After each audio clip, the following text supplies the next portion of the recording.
యుద్ధం కారణం చూపి చాలా రేట్లు పైకి తెలియకుండానే పెరుగుతున్నాయి. ఇంకొన్ని డైరెక్ట్ గానే ఎఫెక్ట్ చూపిస్తున్నాయి. నిజానికి మన దేశంలో పెట్రోల్, డీజిల్ రేట్లు పెరగకుండా ఎక్సైజ్ సుంకం కేంద్రం తగ్గించుకుంది. ఆయిల్ కంపెనీల నష్టాలను ఈక్వల్ చేస్తున్నారు. హర్ముజ్ నుంచి చమురు ట్యాంకర్లు రావట్లేదు అన్న కారణాలతో ప్రపంచవ్యాప్తంగా చాలా వాటి రేట్లు ప్రత్యక్షంగా పరోక్షంగా పెరుగుతూ ఉన్నాయి. ఇప్పటికే కొన్ని పెరిగాయి, ఇంకొన్ని పెరిగేందుకు రెడీగా ఉన్నాయి.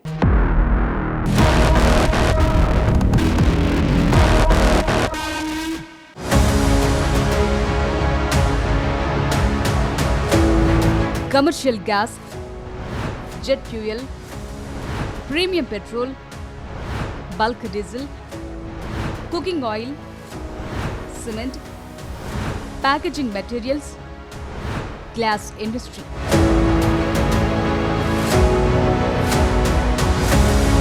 ఒక్కటేంటి, అన్ని రేట్లు పైకి వెళుతున్నాయి. కారణం ఇరాన్ ఇజ్రాయెల్ యుద్ధమే. హర్ముజ్ ఎర్ర సముద్రం దగ్గర నుంచి చమురు కంటైనర్లు రావటం ఆలస్యమవుతోంది. క్రూడ్ బై ప్రొడక్ట్స్ తో తయారయ్యే ఇండస్ట్రీలపై ఎఫెక్ట్ పడుతోంది. ప్లాస్టిక్, సింథటిక్, మెడికల్ ఇండస్ట్రీ ఒక్కటేంటి, అన్నిటిపైన ప్రభావం ఉంది. యుద్ధం ఇలాగే కొనసాగితే ముందు ముందు ఎరువుల రేట్లపైన ఎఫెక్ట్ పడే ప్రమాదాలు కనిపిస్తున్నాయి. ఖరీఫ్ లో చాలా సవాళ్లు ఎదుర్కోవాల్సి వస్తుంది.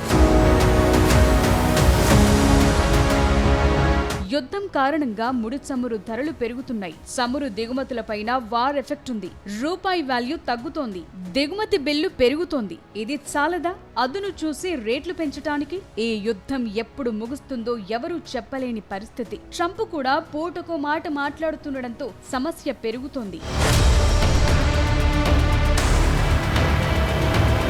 సామాన్యులపై కంటికి కనిపించేలా రేట్ల ఎఫెక్ట్ పడుతోంది. ఫస్ట్ కమర్షియల్ గ్యాస్ రేట్లు పెరిగాయి. రెండోసారి కూడా రేట్ పెరిగింది. హర్ముజ్ జలసంధి వద్ద ఉద్రిక్తతలతో గ్యాస్ దిగుమతి చేసుకునే నౌకల ఇన్సూరెన్స్, రవాణా ఖర్చులు విపరీతంగా పెరిగాయి. రావాల్సినంత గ్యాస్ స్టాక్ రావట్లేదు. దీంతో బయట భోజనం, టిఫిన్ల రేట్లు విపరీతంగా పెరిగిపోయాయి. హైదరాబాద్ లో 19 కేజీల కమర్షియల్ ఎల్పీజీ సిలిండర్ రేట్ ఫిబ్రవరిలో 1961 రూపాయలుండేది. యుద్ధంతో 214 రూపాయలు పెరిగింది. దీని ఎఫెక్ట్ హోటల్ మీల్స్, టిఫిన్ రేట్లపై పడింది. కూరగాయలు, పాలు, వంట నూనె ఇలా అన్నిటి రేట్లు పరోక్షంగా పెరిగిపోతున్నాయి. నిజానికి దేశంలో డీజిల్ ధర పెంచలేదు. అయినా సరే రేట్లు పైకే అన్నట్లు వెళుతున్నాయి. నిజంగా డీజిల్ ధర పెంచితే మాత్రం కథ మరోలా ఉండబోతోందంటున్నారు. బల్క్ డీజిల్ పైనే రేటు పెంచారు.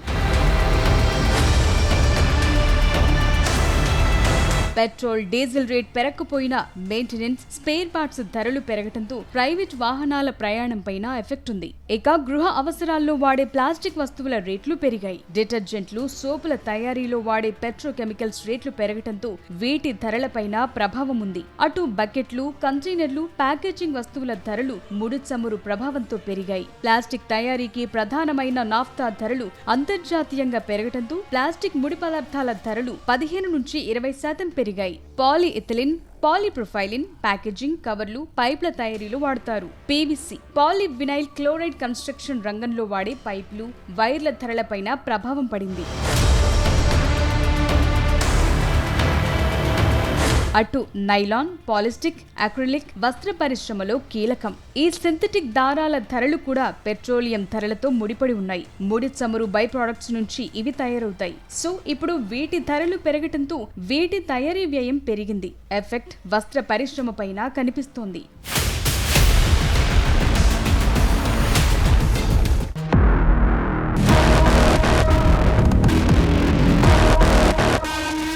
మనం రెగ్యులర్ గా వాడే పెట్రోల్, డీజిల్, గ్యాస్ ఇవి ప్రధాన అవసరాలు. అయితే క్రూడ్ ఆయిల్ నుంచి తయారయ్యే బై ప్రొడక్ట్స్ పై చాలా ఇండస్ట్రీలు ఆధారపడి ఉన్నాయి. ఇవన్నీ ఒకదానికి మరొకటి ఇంటర్లింక్. సో ఒక్క ప్రొడక్షన్ తగ్గినా, రేటు పెరిగినా అది మిగతా వాటిపైన ప్రభావం చూపిస్తుంటుంది. ఇప్పుడు ఇరాన్ ఇజ్రాయెల్ యుద్ధం తెచ్చిన సమస్యతో వీటి రేట్లు పెరుగుతూ ఉన్నాయి.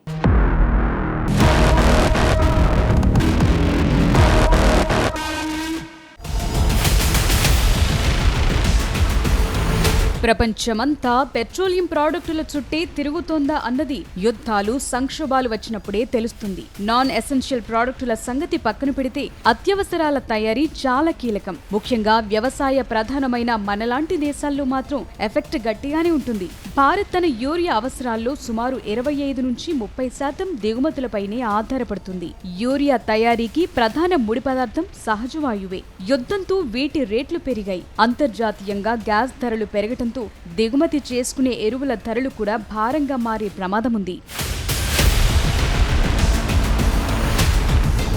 ఎరువులను రష్యా, ఉక్రెయిన్, మిడిల్ ఈస్ట్ నుంచి దిగుమతి చేసుకుంటుంది. హర్ముజ్ దగ్గర భారత నౌకలకు ఇరాన్ సపోర్ట్ ఇస్తున్నా చాలా డౌట్లయితే నెలకొంటున్నాయి. అయితే ఇప్పుడు సమస్య ఏంటంటే ఖరీఫ్ సీజన్ ప్రారంభమయ్యే సమయానికి నిల్వలు సరిపడా ఉంచుకోవాల్సిన పరిస్థితి. అంతర్జాతీయంగా ఎరువుల ధరలు పెరిగినప్పటికీ కేంద్ర ప్రభుత్వం రైతులపై భారం పడకుండా ఎరువుల సబ్సిడీని పెంచుతోంది. గతంలో కూడా యుద్ధ సమయాల్లో ప్రభుత్వం లక్షల కోట్ల రూపాయలను అదనంగా కేటాయించి యూరియా, DAP ధరలను స్థిరంగా ఉంచింది. అటు ఎరువులను ప్యాక్ చేసే ప్లాస్టిక్ బస్తాల తయారీకి వాడే పాలిమర్ల ధరలు క్రూడ్ ఆయిల్ వల్ల పెరిగాయి. ఇది పరోక్షంగా ఎరువుల కంపెనీల ఉత్పత్తి ఖర్చును పెంచుతోంది.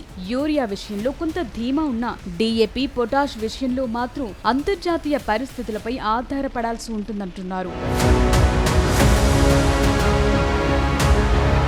అటు జెట్ ఫ్యూయల్ ధర కిలో లీటర్కు 2 లక్షల రూపాయలు దాటింది. తాజాగా జెట్ ఫ్యూయల్ ను కేంద్రం పెంచింది. ఇండియా చరిత్రలోనే మొదటిసారిగా ATF ధర కిలో లీటర్కు 2 లక్షల మార్కు దాటింది. విమానయాన సంస్థల మొత్తం నిర్వహణ ఖర్చులు దాదాపు 40% ఇంధనం కోసమే ఖర్చవుతుంది. జెట్ ఫ్యూయల్ ధరలు ఇలా పెరగటం వల్ల విమాన టికెట్ల రేట్లపైన ప్రభావం కొనసాగుతోంది. మరోవైపు మనం వాడే మేకప్ వస్తువుల్లో చాలా వరకు పెట్రోలియం నుండి వచ్చే రసాయనాలే ఉంటాయి. లిప్స్టిక్లు, ఫౌండేషన్లు, క్రీమ్స్ తయారీలు వీటిని విరివిగా వాడతారు. క్రూడ్ ఆయిల్ ధరలు పెరగటం వల్ల వీటి రేట్లు 20 నుంచి 30% పెరిగాయి. నెయిల్ పాలిష్లు, ఇతర మేకప్ ఉత్పత్తుల తయారీలో వాడే రసాయనాలు పెట్రోకెమికల్స్ నుండే వస్తాయి.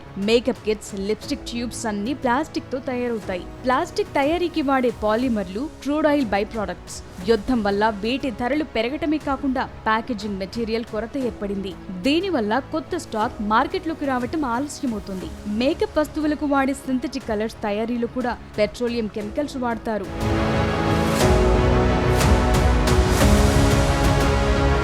చెప్పాలంటే ఎగుమతి చేసే వాటి రేట్లు తగ్గుతున్నాయి, దిగుమతి చేసుకునే వాటి రేట్లు పెరుగుతున్నాయి. చివరికి కోనసీమ కొబ్బరి రైతులపైన యుద్ధ ప్రభావం పడుతుంది. కోనసీమ కొబ్బరి రైతులు కొబ్బరి ఎగుమతులపైనే ఎక్కువగా ఆధారపడి ఉంటారు. కొబ్బరి రైతులకు స్టోరేజ్ చేసుకోవటానికి స్టోరేజ్ ఫెసిలిటీస్ లేకపోవడంతో ఏ రోజు దింపిన కాయలను ఆ రోజే ఎక్స్పోర్టర్స్ కి అమ్మేస్తూ ఉంటారు.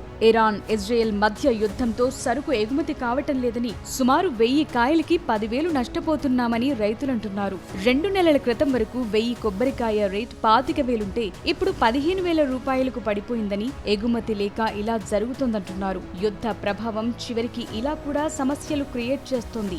యుద్ధానికి ముందు అంటే సుమారుగా 4 నెలల క్రితం 1000 కొబ్బరికాయలు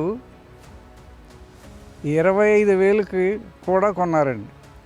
తర్వాత 3 నెలల క్రితం వచ్చేటప్పటికి అది 22, 21.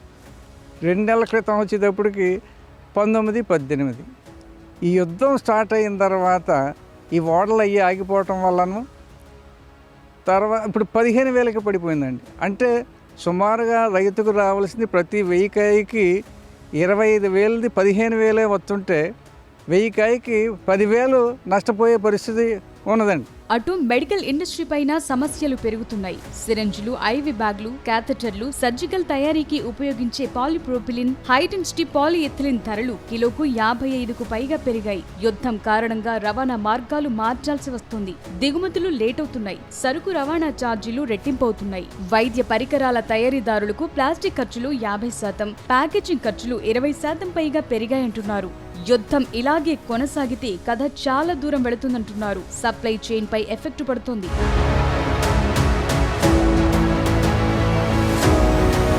యుద్ధంతో గ్లాస్ బాటిల్ తయారీకి అవసరమైన ఉత్పత్తులు, అల్యూమినియం ముడి పదార్థాల దిగుమతులు నిలిచిపోయాయి. ఇంధన ధరలు పెరగటం వల్ల గ్లాస్ ఫ్యాక్టరీల నిర్వహణ ఖర్చు పెరిగింది. దీనివల్ల బాటిళ్ల ధరలు 15 నుంచి 25% వరకు పెరిగాయి. బీర్లు, కూల్ డ్రింక్ల కోసం వాడే గ్లాసులు, ప్లాస్టిక్ బాటిల్స్ తయారీ ఖర్చు పెరగటంతో వాటి ఎఫెక్ట్ కూడా ఉండబోతోంది. పెరుగుతున్న రవాణా, లాజిస్టిక్స్, ముడి సరుకు ఖర్చులను భరించేలా ధరల సర్దుబాటు కోరుతూ confederation of India alcoholic beverages company పలు రాష్ట్రాలకు లేఖలు రాసింది కూడా.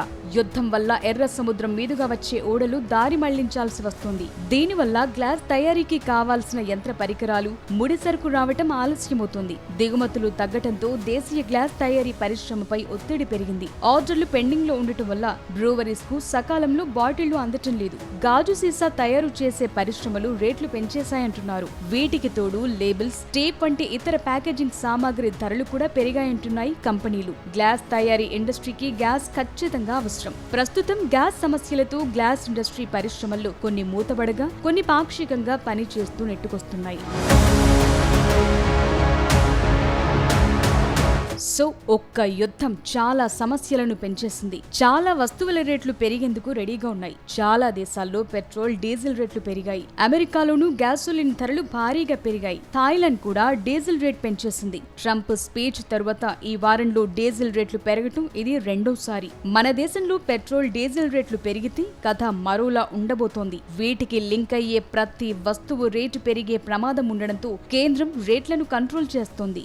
సుంకాలు తగ్గించుకుంటోంది. యుద్ధం కంటిన్యూ అయితే మాత్రం ఏదైనా జరగొచ్చంటున్నారు.